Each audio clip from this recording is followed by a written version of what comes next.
Your Royal Highness Prince Turki الفيصل, thank you for giving us this interview.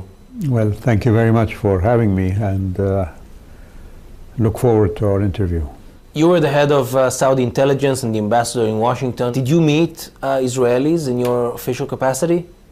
Not at all. The purpose, of course, for not meeting is that Israel has not been very cooperative as far as achieving peace in our part of the world. The only then official person that I engaged with directly was Shimon Peres. I remember meeting him at Davos, and we were at dinner table. He was sitting across the dinner table. He said to me, you know, with his gravelly voice and so on, Prince Turki, why don't we meet? He said, we can meet in a secret place and so on. I told him, Mr. President, nothing in Israel remains a secret. You just came from Riyadh, and I was wondering, did you tell anybody in the government in Riyadh, to the king or to the crown prince or anybody else that you're giving an interview to Channel 13, an Israeli television channel? I never leave home without saying something about what I'm going to do. But it's not because I'm official, it's because of, you know, courtesy and good manners.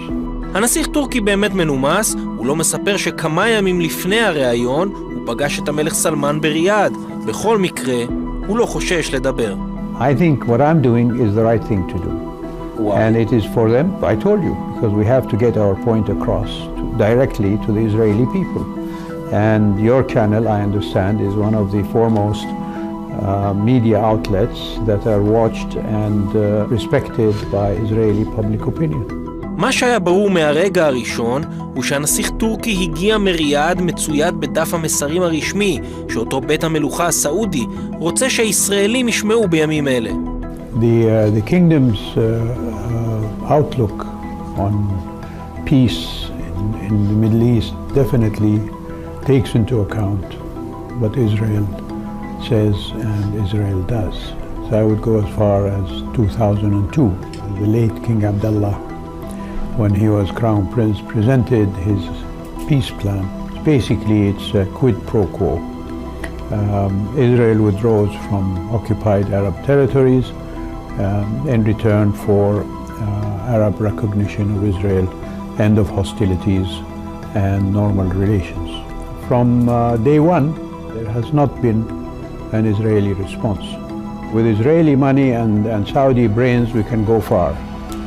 And I think, yes, if there is peace.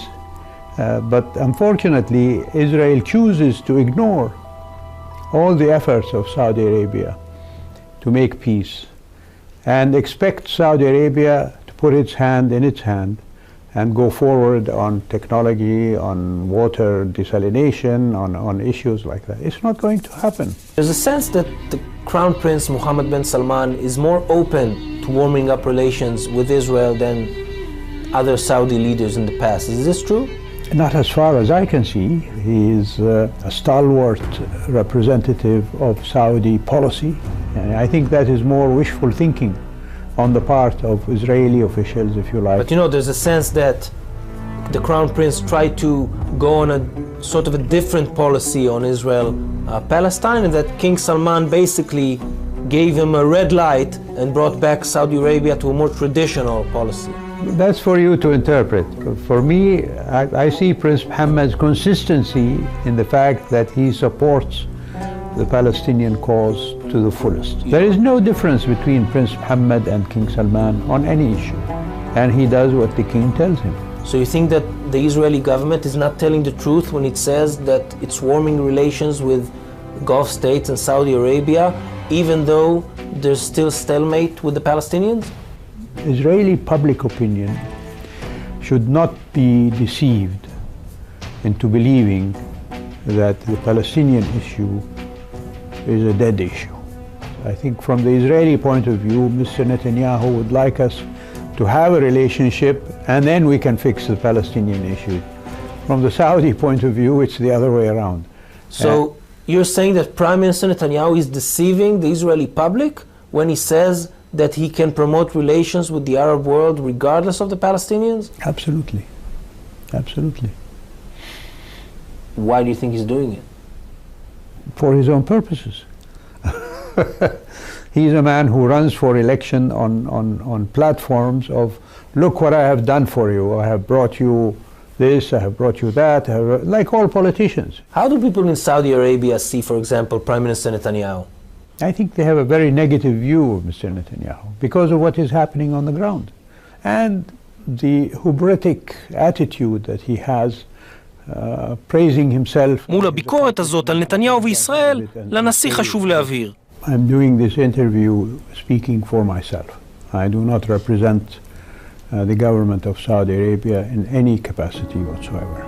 You don't think you will witness in your lifetime a meeting between the Saudi crown prince or king and an Israeli prime minister? In my lifetime, and there is very little of it left to come, I don't think I'm going to see that. Not before the Palestinian issue is resolved. החלום שלו הוא להתפלל במסגד אל-אקצא.